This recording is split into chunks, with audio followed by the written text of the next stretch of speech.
all you had to do was not worship idols. That's all you had to do. Bekungamele nikhuleke ezithonjeni. Kodwa nikhulekile ezithonjeni. Ngapha kwekho kunina ozongena ezweni lesithembiso. Uyayibona iphathini la uNkulunkulu uthe Adam uyofana ukufa uke wathinta lesi. uAdam wasithinta wafa. Uthi uNkulunkulu kuIsrael ningalinge ngoba uNkulunkulu onomoya onesquare. Bahamba bayo worship ama-idols. Akho noyedwa wangena except Joshua and Caleb. Moses did not even go in. Although engazange as a worship because he was leading them. Amen. Indodana yomuntu yokuqala uAdam wahluleka ensimini wafa. uIsrael wahluleka ehlane wafa. Kwafika uJesu. Amen. uJesu ke bazalwane uyena yedwa uNkulunkulu amenzile futhi njengoba ayenza uAdam. Awuthi ngichaze kancane lezo. uNkulunkulu wambumba uAdam kwakungekho umuntu. uNkulunkulu wambumba uAdam ngomfanekiso wakhe. Okusho ukuthi uAdam wayenama-genes kaNkulunkulu. Ngoba njengoba u-understand ukuthi lento esayifunda kwi-biology ama-genes asuka kumina nomkami angene ey'nganeni zami. So iy'ngane zami sinama-gene amkami sinama-gene ami ndawonye. uAdam wayenama-gene kaNkulunkulu. uJesu wabunjwa uNkulunkulu the same way waseyamthatha wamfaka esibelethweni sikaMariya. uJesu wayengenawo ama-genes kaMariya. wayengenawo ama-genes kaJoseph. uJesu nama-genes kaNkulunkulu. Mangabe kumele ukuthi uMariya if kwakuwukuthi uJesu uzoba nama-genes kaMariya kwakuzomela ukuthi uMariya abe nembewu kaJoseph uJesu. uMariya noJoseph babengakahlangani ngakho ayikaze yenzeke. Amen. Kodwa makuwukuthi uMariya wayekhulelelwa yena iqanda lakhe kwehla umoya ongcwele walifertilizer waseyakhulelwa. uJesu bezoba intombazane ngoba umuntu wesimame unama-chromosome awu-X awu-2. umuntu wesilisa une-chromosome X no-Y. kumele ukuthi umuntu wesilisa nomuntu wesimame mebehlangana mangabe kuwukuthi umuntu wesilisa uthatha u-Y wakhe awuhlanganise no-X wesifazane bazozala umfana.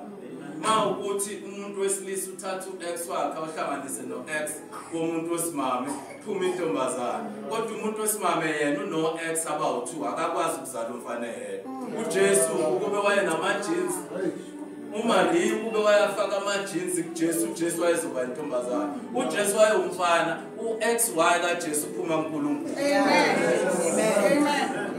uNkulunkulu into ayenzile wenze very same thing ayenza ku-Adam. wathatha uJesu wambumba waseyamkhipha uJesu kuyena. wamfaka emzimbeni womuntu wathatha lo mzimba ofaka esibelethweni saMariya. uMariya all she had to do was carry ungcwele kaNkulunkulu.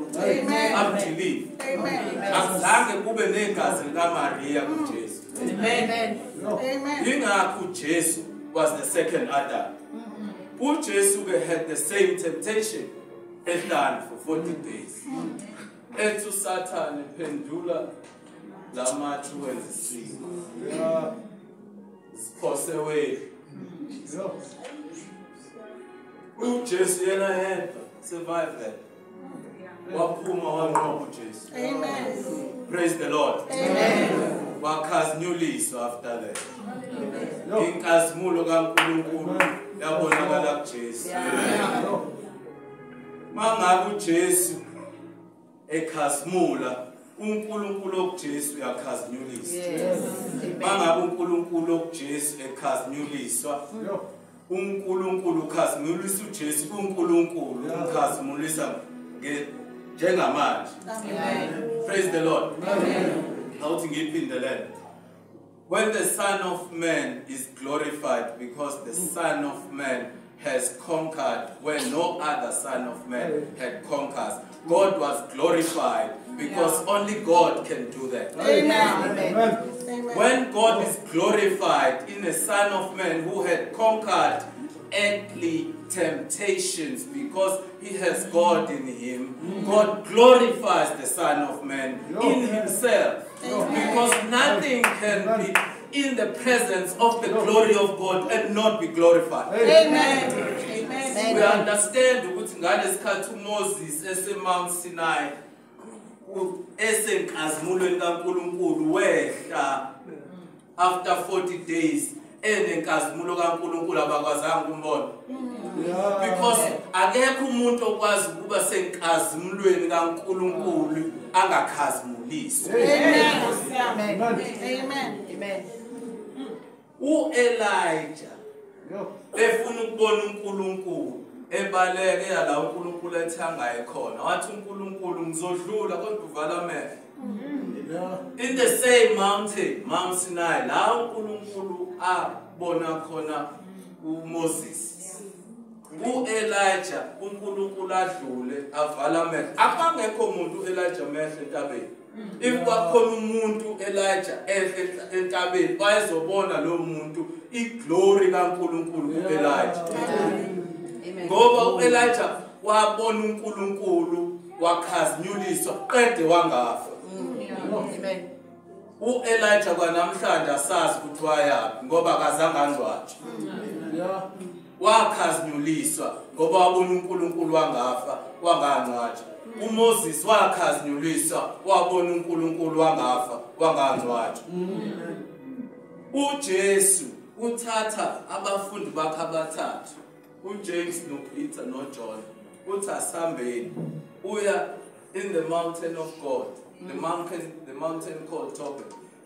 Uyothandaza uJesu. Mefika lapho inkazimulo kaNkulunkulu yehlela kuJesu. Uma inkazimulo kaNkulunkulu yehlela kuJesu, guess ubani omjoyinayo uJesu lapho? uMoses noElijah, abanye abayibonile. Amen. Abanye abakhazimuliswe uNkulunkulu. Amen. Abayazi inkazimulo. uJesu abafundi bakhe bembone ukhazikhazi bavala amehlo, they cannot see.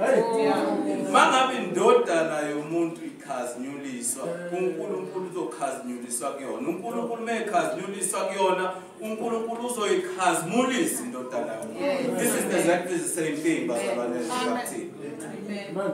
Praise the Lord. Amen. uNkulunkulu usifake uJesu ophilo phakade, same phefumulo awufaka kuAdam. Umzimba wethu ngoba suthatha kuAdam, umzimba wethu uyabola, umzimba wethu uyafa. Kodwa uNkulunkulu wasifaka uJesu oyinkazimulo. Amen. Mangabe ke uJesu eseqhamuka emafini njengokusho kwescripture kade sifunda udadewethu sakuDaniel, esenikezwe inkazimulo, enikeza umbuso ongunaphakade, lithi izwi uyowuphendula umzimba wethu ufane nomzimba wakhe wenkazimulo. Amen. Amen. The only time we can interact noJesu ingunaphakade kuzomele sikhazinyuliswe. Amen. Umzimba wethu ongakhazimulanga sowuyaxasa. Sikole umzimba wenkazimulo. Amen. Hallelujah. Amen. The Son of Man will be glorified. Amen. Ngicela ungifundele uJohn 13 verse 31 32. John 13 verse 31.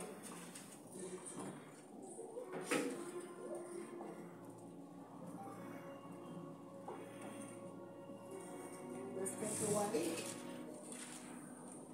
John 13 verse 31. Fundela nje. Ngakho esephumile uJesu wathi, kalokhu indodana yomuntu ikhazimulisiwe, noNkulunkulu ukhazimulisiwe kuyo. Uma uNkulunkulu ekhazimulisiwe kuyo, noNkulunkulu uyakuyikhazimulisa kuye. Amen. Uyakuyikhazimulisa masinyane. Awuphinde. Khona bezolizwa bazalwane. Awuphinde futhi. Uma uNkulunkulu ekhazimulisiwe kuyo, noNkulunkulu uyakuyikhazimulisa kuye. Uyakuyikhazimulisa masinyane. Hallelujah. Amen. This is the crux of the Son of Man's story, bazalwane. Ukuthi uJesu ufike ukuzobuyisela inkazimulo kaNkulunkulu kuthi. Ukuphila okuphakade qhamuka kanjalo. Lolu daba nje engiqeda ukuluchaza manje, lona udaba olethu ukuphila okuphakade. Amen. Ukuphila okuphakade kuqhamuka ngokuthi umzimba kumele ukhazimuliswe ukuze umzimba ukwazi ukuthi uma uphethe inkazimulo kaNkulunkulu uyiphathe ingunaphakade. Amen. uAdam wayengeke kufa. Mangabe ufuna ukwazi ukuthi kwakuzokwenzekani kuAdam ukuba isona sifikanga ngoEva umkakhe. Ngawusaphila namanje. Because umzimba kaAdam wawunenkazimulo kaNkulunkulu. Amen. And leyo nkazimulo ayifi. Leyo nkazimulo ayikhazimulisa umzimba kaAdam ukuthi uphile ingunaphakade. Amen. Wafika isono sayithatha leyo nto away ngoba uNkulunkulu nenkazimulo yakhe akwazi ukuphila nesono ndawonye.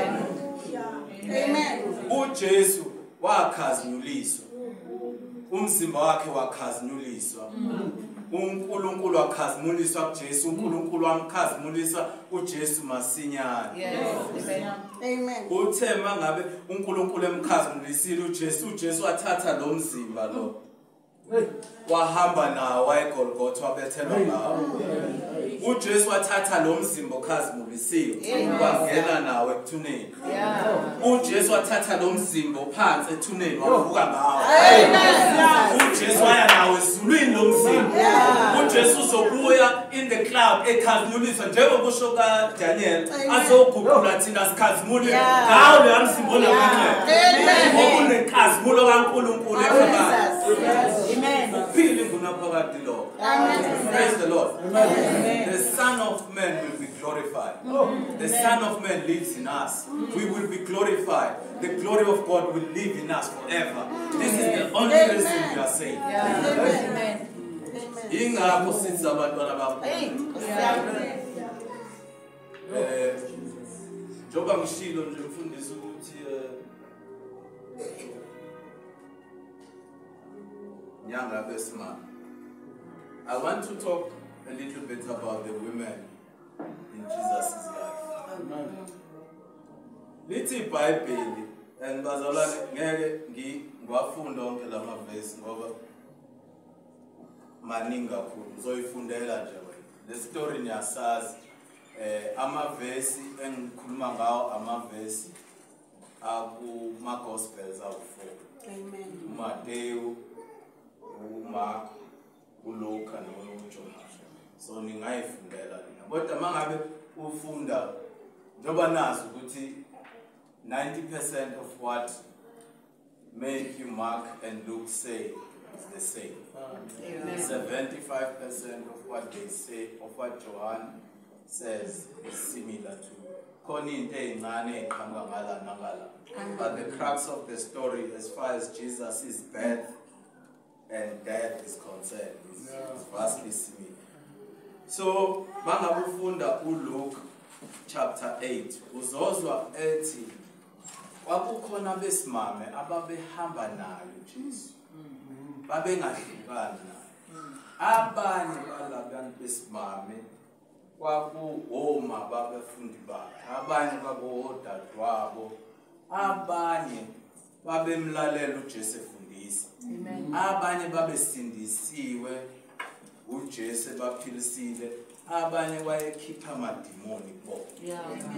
Kodwa bonke into eyayibalekile ngalabantu besimame ukuthi uJesu wayenabo kusukela eqaleni waba nabo ngalesikhathi uJesu eshumayela ivangeli lakhe efundisa, waba nabo ngalesikhathi uJesu esiphambanweni Ngalesikhathi uJesu evuka bona abatshelwa ingilosi siqala lo muntu engizomfuna la abasekho bakwabantu besimame. Amen. Ngiyakholelwa kakhulu umfundisi ukuthi uNkulunkulu ngensuku zokugcina uzosebenzisa abantu besimame ngendlela engakazi ibonakala. Yabona ngithe nje ngifunda ngalabantu besimame ngifunda iBhayibheli. Ngase ngahamba ngayofunda incwadi ezabhalwa nje abanye abashumayeli nalo umuntu wesimame kade ngifunda ngaye. Ngabona ukuthi yazi ngesikhathi sikaJesu abantu besimame babe qavile ngendlela engakazi ibonakala before. Mangabe ufunda eBhayibhelini iOld Testament uyuzwe kuthiwa kwakunabantu abawu-400 kodwa zingabaliwe izingane nabantu besimame. Okusho ukuthi amadoda kuphela.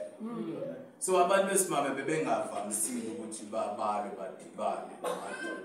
Kodwa mangabe ubona inkonzo kaJesu i-focused on women. Umuntu osetshenziswe uNkulunkulu ukuthi ezise uJesu emhlabeni is a woman. Abantu ababesupport inkonzo kaJesu ephile emhlabeni abantu besimame. Abantu ababehleli naye uJesu ebethelwa bembuka kanje ezekhipha umphefumulo wakhe ogcina abantu besimame kwangekho ngisho abafundi bakhe. Abantu besimame abavela abantu abafika kuqala ethuneni abantu besimame.